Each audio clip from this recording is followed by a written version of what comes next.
We're here for the appellant when you're ready. May it please the court. Good morning, Your Honors. I'm Reginald Hall. I'm representing myself pro se in this case matter today. I've been a lifelong resident. Mr. Hall, let me ask you, you've got 15 minutes total. Do you want to reserve any time for rebuttal? I would like to reserve 3 minutes for rebuttal. 3 minutes for rebuttal, that'll be fine. Thank Go you. ahead. I've been a lifelong resident for the state of Tennessee for 63 years. I'm a master's degree and BS degree chemical engineer, employed many years at the Oak Ridge National Laboratory. I'd like to thank this honorable court for affording me this opportunity today to present my argument. When this case was first brought by Appellee Wilmington Savings Fund Society, it was designated on September 7, 2016. It was designated by the Chancery Court as 16 CH 8303. This case was not brought in the court of law, the circuit courts within the state of Tennessee, but unbeknownst to me at the time, it was brought in the Chancery Court. As you honorable jurors are undoubtedly aware, the Chancery Courts of the state of Tennessee are given leniency not to strictly abide by the law in making their decisions. Their decisions are supposedly based upon determining what is fair and equitable in the Chancery Court. And in its rulings, unfortunately, that court has intentionally not been fair to me at all.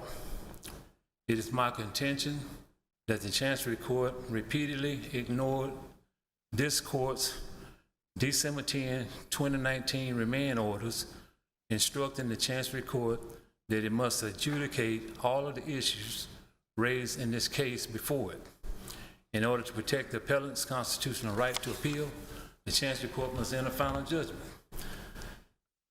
This case, Your Honors, is about fraud, accounting errors, manufactured documents, erroneous statements filed in the court records by Appellee Wilmington in an attempt to defraud the court, cover up the conspiracy and abuse of power, and theft by deception of my property. There are 5 issues I would like to address this morning. Bank of America wrongful foreclosure sale of Hall's property on April 26, 2018. On October 14, 1998, I took out 2 loans with Bank of America. First loan, lien loan, and second lien loan, which was a home equity line of credit used for business financing. In April 2003, we did a loan modification to obtain a lower interest rate and made additional lump sum payments with the goal of paying off the mortgages within 10 years.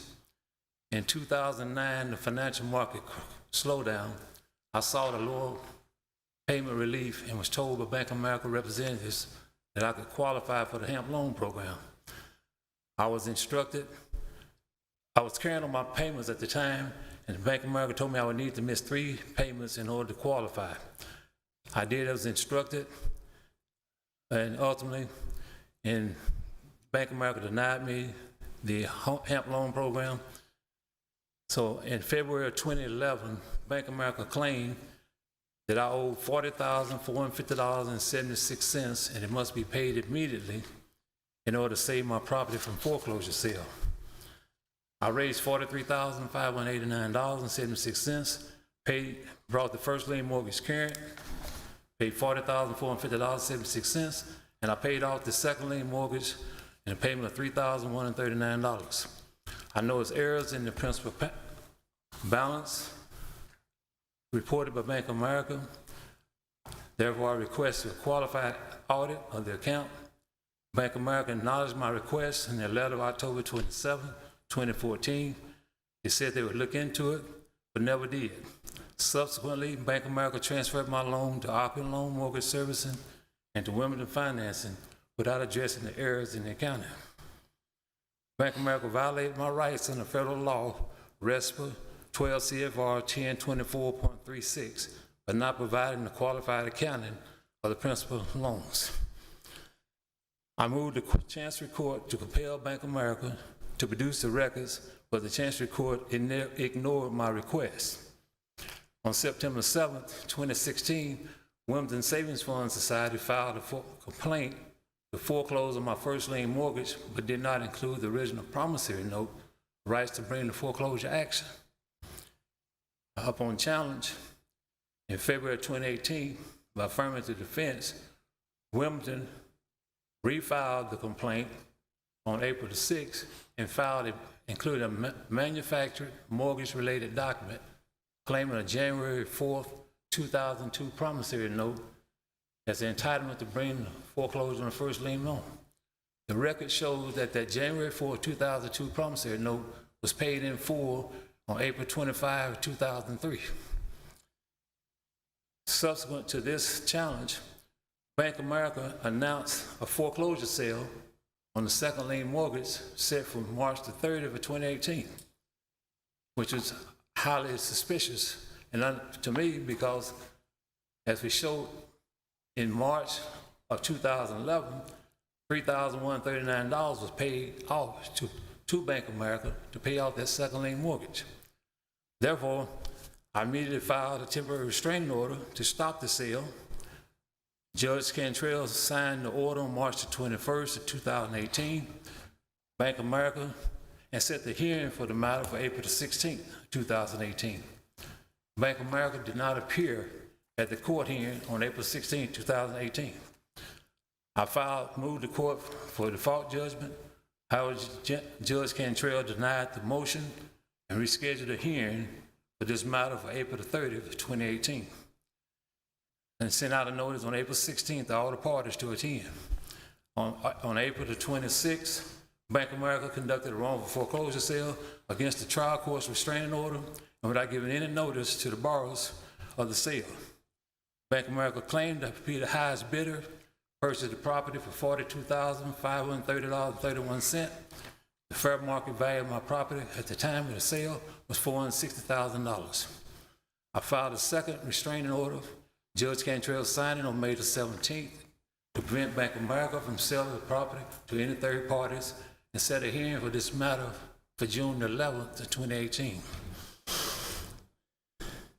At the June the 11th, 2018 hearing, within 5 minutes of me presenting the factual evidence that Wilmington had filed the fraudulent document that contained the January 4, 2002 promissory note, which was paid in full on April 25, 2003 in the loan modification of Bank of America, and the fact that there were accounting errors, Judge Cantrell momentarily recessed the hearing, went into her chambers, and falsely asserted, when she returned, allegation that I did not comply with the proper procedure in the response to Wilmington's request for interrogatories and admissions.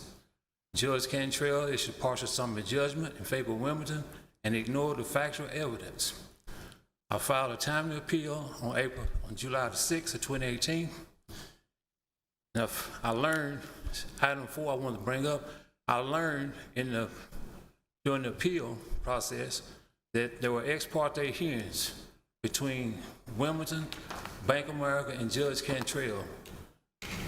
On September 21st of 2018, Judge Cantrell issued a show cause order to Wilmington as to show cause why he should not be held in contempt of court for failing to provide the order from the court of hearing on June 11th. I found that Wilmington prepared the summary judgment order and granted his own motion for summary judgment and falsely declared the January 4, 2002 promissory note to be superior to Hall's interest in the property. And Wilmington vacated and rescinded the May 17, 2018 second temporary restraining order signed by Judge Cantrell. Judge Cantrell signed the summary judgment order on September 24, 2018. Because of time, I need to move forward a little bit. I'd like to point out that on June the 7th of 2019, Wilmington filed a motion to vacate this summary judgment order in an attempt to cover up the fraudulent conveyance of my property title rights with Bank of America. Judge Cantrell on June 11th signed the order to vacate the judgment and dismiss Wilmington's first lien foreclosure complaint. On July the 12th of 2019, Wilmington filed in his appellee's brief an attempt to get this appellate court to dismiss my appeal. Wilmington claimed that Hall had paid the debt. Now the case is moot. Wilmington claimed Hall has reasonably paid the outstanding debt that was owed to Wilmington due to his payment. The arguments before this court are now mute. If the debt was paid by Hall, the mortgage would have been terminated and the deed of trust would have come back to Hall. Unfortunately, Wilmington gave the deed to Bank of America. I found Bank of America, I filed a motion for lienless pendants to set aside the fraudulent conveyance of Bank of America, but Judge Cantrell ignored the motion. The final item I need to address before my 2 minutes are up is Judge Cantrell issued a series of summary judgment orders that would not declare final orders for which appeal could be made. As a result, this is back in 2000, the order was issued December 10th of 2019. As a result of not declaring summary judgments final, this allowed Wilmington and Bank of America to sell my property to KLDWY Corp. Wilmington, once the property was sold, the Judge Cantrell also issued a writ of possession summary judgment order awarding writ of possession to to KLDWY Corp.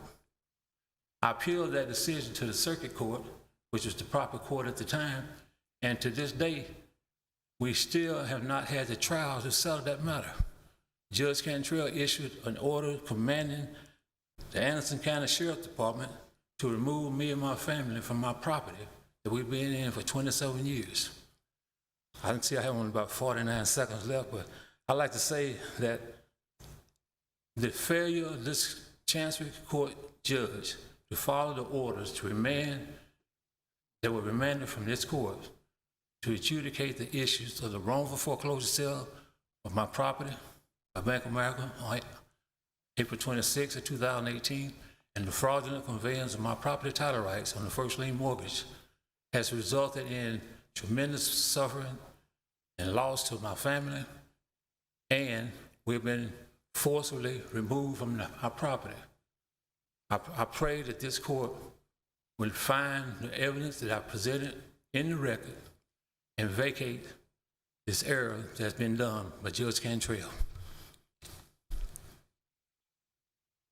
Thank you, Mr. Hall. You have your time for rebuttal. Thank you, sir. Yes, sir. We'll hear from the appellee now. There are going to be 1 or 2 arguments here. 2, how have you divided the time? 5 minutes for me, please. 5 for you, and then 10. Good morning. May it please the court. I'm Guy Tustin, and I'm here on behalf of Appellee Wilmington Savings Fund Society. We'll hereinafter refer to that as Wilmington. This case arose out of a declaratory judgment and foreclosure action started by Wilmington, the holder of the first priority deed of trust. The property was owned by the appellant Reginald Hall, and an Appellee Bank of America was the holder of a second priority deed of trust. Wilmington eventually obtained a judgment. However, the debt owed to Wilmington was then paid off by Bank of America, and Wilmington was dismissed as a party. Bank of America continued the litigation, obtained a judgment, and ultimately foreclosed on the property. Mr. Hall began this appeal seeking relief both from Bank of America and Wilmington. Mr. Hall presents 6 issues in his brief, which he refers to causes of action. Wilmington does not address Mr. Hall's second issue as it addresses Bank of America, and likewise Wilmington does not address Mr. Hall's 4th and 6th issue as they are addressed non-party KLDWYO Corp. Hall's first issue makes several claims against Wilmington regarding the dismissal of the foreclosure action, including fraud, conspiracy, and lack of standing, all of which must fail. As set forth fully in Wilmington's brief, Hall's conclusory statements that Wilmington committed fraud are insufficient to meet the requisite elements of a fraud claim. Notably, Hall does not provide evidence that the documents were misrepresentations, but rather simply concludes that the documents were fraudulent. Hall does not allude any reliance on the documents filed with the trial court. Hall insists that he does not believe the truthfulness of these documents, but he does not offer any support about why the documents were untruthful. Mr. Hall misconstrues the legal term fraudulent conveyance and appears to assert that fraud occurred during the release of the deed to Bank of America rather than Mr. Hall. But Hall has failed to establish the requisite elements of fraud again.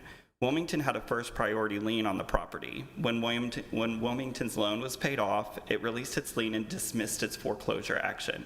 However, Bank of America still had a second priority lien on the property, and that lien was not paid. The payment of the first lien did not convey the title of the property to Mr. Hall.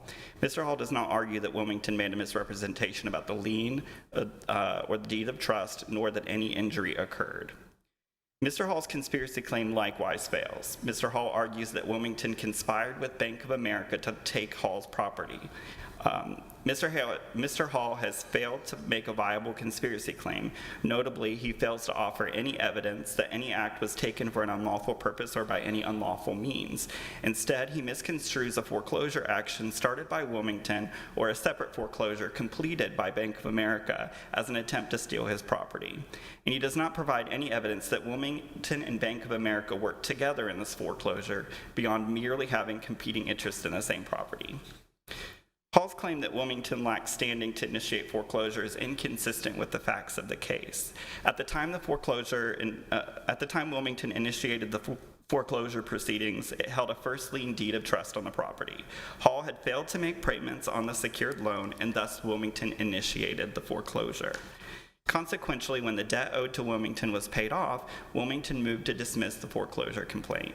Therefore, Wilmington initially had standing to bring the foreclosure action against Hall, and Wilmington properly dismissed the complaint once its debt had been satisfied. Although Mr. Hall's argument includes an allegation of abuse of power in his first issue, he does not engage with this argument beyond placing it in the title of the action, so therefore it's unsupported by facts or arguments, and it also should be dismissed. In his third issue, Mr. Hall argues that Wilmington and Bank of America fraudulently conveyed the property to KLDW. This claim must fail. When the property was conveyed to KLDW, Wilmington had no interest in the property or involvement in the foreclosure. Its interest had terminated years before that when the first lien deed of trust was paid off by Bank of America. This means that subsequent transfer challenged by Hall did not involve Wilmington because Wilmington could not convey property that it did not have an interest in. In his fifth issue, Mr. Hall alleges various misconduct by the Chancery Court judge. Although he uses the term abuse of power, he appears to argue abuse of discretion. In this case, Hall argues that the judge issued an order in favor of KLDW, which is not a party to this case, without resolving Hall's issue with the first lien deed of trust. The claims involving the first lien were dismissed after Wilmington received payment in full in 2019. Hall alleges that KLDW was granted possession of the property on April 27, 2022. Mr. Hall does not identify any further facts that would give rise to an abuse of discretion, and it must fail. Furthermore, Mr. Hall has failed to offer any evidence that 18 U.S.C. Section 242 grants an individual a private right of action, so therefore his claim must also fail. For the foregoing reasons and the reasons fully briefed in Wilmington's brief, we ask that you affirm the Chancery Court's judgment dismissing appellant's claims with prejudice. Thank you. Hear from you, Counselor.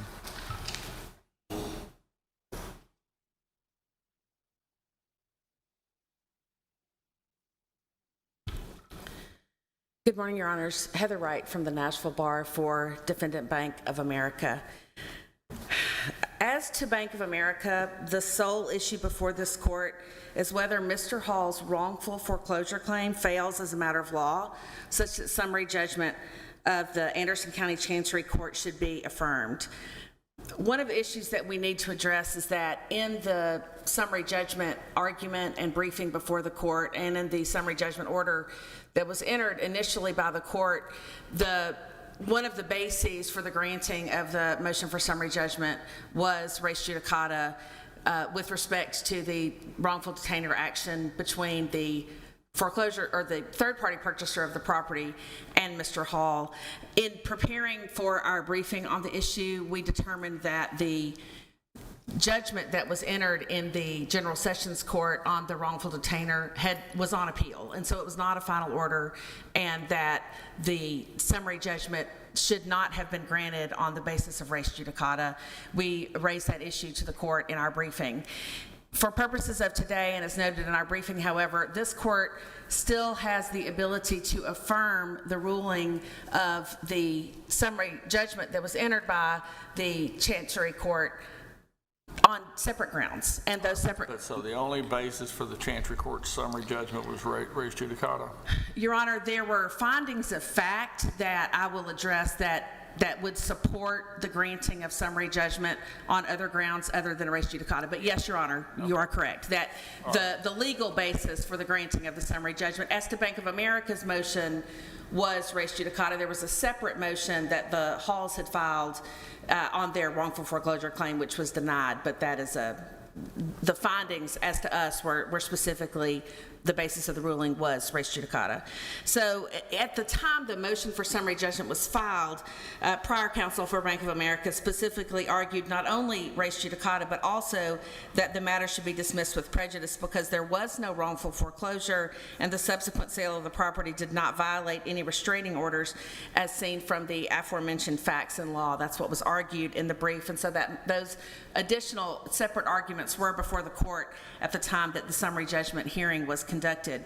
I mentioned earlier that there were some undisputed facts in the order. One of the undisputed facts is that all of the notices of foreclosure were sent to the Halls. There had been some argument by Mr. Hall in prior briefing that he was not aware of the foreclosure or that the notices had not been properly sent in accordance with the terms of the deed of trust and or the statutory requirements for foreclosure in Tennessee. But the Chancery Court in its order specifically goes through and finds as undisputed fact that the foreclosure notices were sent.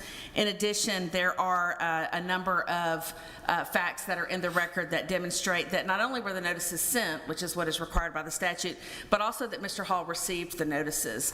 The facts demonstrating receipt of the notices are that the notice of sale was attached initially to the motion for the temporary restraining order that was filed on March 21st, 2018. The notice of acceleration and default was also received. In addition, the notice of successor trustee was specifically referenced in response to the opposition to the plaintiff's motion for summary judgment, and it was attached to the motion for temporary relief. And then the ultimate proof of the fact that the notices had been of the foreclosure sale had been received were that Mr. Hall attended the originally scheduled foreclosure sale in March of 2018, so he was aware that the foreclosure sale was occurring.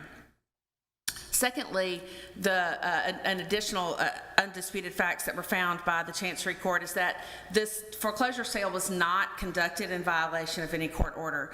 Mr. Hall argued in his brief and again today that there was an order, a restraining order that was issued in March of 2018. The record does not reflect that any order was issued in March of 2018.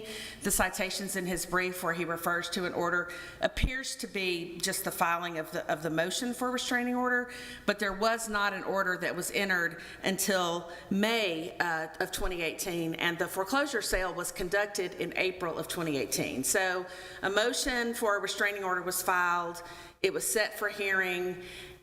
In between the time it was set for hearing and the time that it was heard, there was a foreclosure sale that took place. So that took place on April 26th of 2018. At the time that sale took place, there was no order restraining Bank of America from conducting a foreclosure sale. On May 17th of 2018, the court did enter a restraining order that specifically restrained Bank of America from selling the property to any third party. So this was post-foreclosure. The order recognized that the Bank of America should not sell the property to any third party. That order containing the restraining order was vacated by the court by order dated September 24th, 2018, and then Bank of America did not actually sell the property to a third party until January of 2021, nearly 3 years after the order had been vacated, or more than 3 years after the order. That's math. I'd have to check that, but between 2 and 3 years, between the time that the order was vacated and the sale to the third party actually occurred. And so the sale was not conducted in violation of restraining order. Those are facts that were found as undisputed facts in the court's order, notwithstanding the basis of summary judgment being granted on the grounds of res judicata. There are a couple of additional arguments that Mr. Hall has raised that we wanted to address briefly. They were not necessarily raised in the briefing, so I'm not sure that we need to address them here because since they weren't raised, they would have been waived. But one of the issues has to do with the statute of limitations, and under Tennessee Code 28-111, liens on real property are subject to a 10-year statute of limitations from the maturity of the debt, and so deeds of trust must be enforced within 10 years from the maturity of the debt.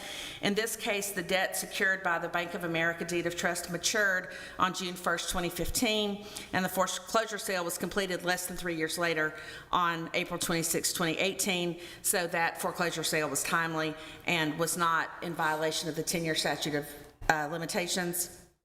Mr. Hall had previously argued that the sale was subject to a 6-year breach of contract statute of limitations, but Bank of America never asserted a breach of contract claim against Mr. Hall. And then finally, an issue that was raised today has to do with arguments about fraud and conspiracy between Bank of America and Wilmington Trust. I will adopt the arguments that counsel for Wilmington Trust made with respect to the elements of the claims of conspiracy and a fraud, and will note only the following prior jurisprudence from a panel of this court in Third National Bank in Nashville versus McCord, which is available at 688 Southwest 2nd, 446, on the same fact patterns in which a junior lien holder forecloses and takes property subject to a senior lien, and the steps that that junior lien holder takes in order to obtain clear title to the property. And the court in Third National Bank stated as follows: no conspiracy was necessary. A prospective purchaser has every right to require the title to land to be cleared before purchase. A holder of a prior mortgage has every right to exercise all of the powers granted in the mortgage in order to perfect a title acceptable to a prospective customer and thereby realize upon the security for the debt. The exercise of such rights is no conspiracy. It is the nature of the infirmity of a junior mortgage or lien that it may be extinguished in the enforcement of a superior mortgage or lien, which is why Bank of America needed to clear that prior superior lien in order to convey title to a third-party purchaser. For those reasons, we would ask the court to affirm the ruling of the Anderson County Chancery Court, not on the grounds of res judicata, but on the grounds that the wrongful foreclosure claim filed by the Halls would fail as a matter of law on the grounds of the statute of limitation, any fraud or conspiracy arguments, and for the undisputed facts that were previously found by the Chancery Court. Unless the court has any time, I will yield. Has any questions, I'll yield the remainder of my time. I hear none. Thank you. Mr. Hall, you have your time for rebuttal. Thank you. Bank of America did not appear at the court hearing on April 16, 2018. Judge, I motioned the court for default judgment. Judge Cantrell denied the motion and rescheduled the hearing from April 30, 2018 and sent the notices to Bank of America. There was no adjudication. Bank of America just ignored the temporary restraining order that was signed by Judge Cantrell on March the 21st of 2018. Relative to Wilmington, as I noted, the record shows that the Wilmington's claim, the January 4, 2002 promissory note as entitlement to foreclose on the first lien mortgage was paid off on April the 25, 2003. Therefore, Wilmington lacks standing to bring the foreclosure action. Wilmington filed his own motion to dismiss the first lien complaint.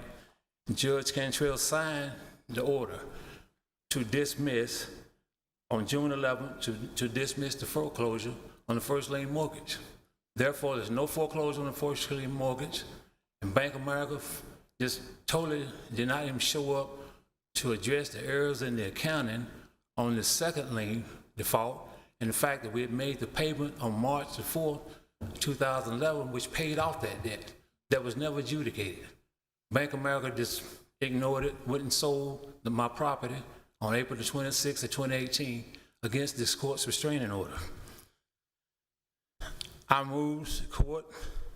The record speaks. The facts in the record show that there was no first lien foreclosure on my property.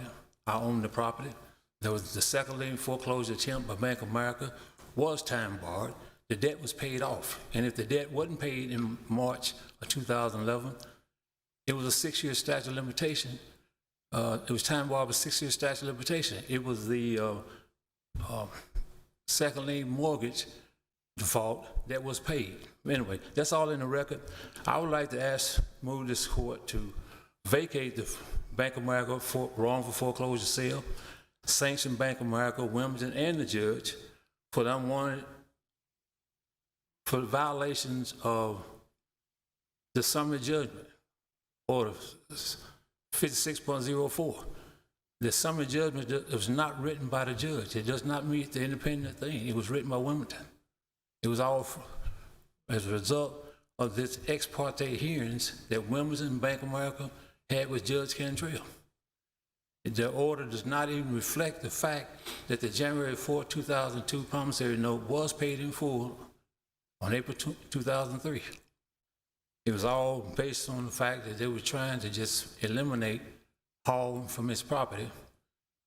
And I asked the court to dismiss Bank of America's claim with prejudice for totally disrespecting the authority of the court and conspiring with Wilmington to sell my property with the fraudulent conveyance of my property title rights to a third party that was specifically ordered by the court on the May 17, 2018 order not to do until we could adjudicate this matter.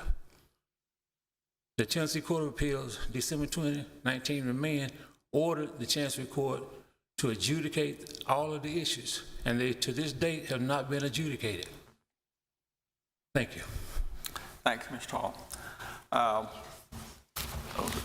We appreciate both sides' arguments today, and you may already know how this process works, but we'll take the case under advisement, and once we reach a decision, we'll issue a written opinion and send it to you and to opposing counsel at the same time. Recess court till 1:30 this afternoon.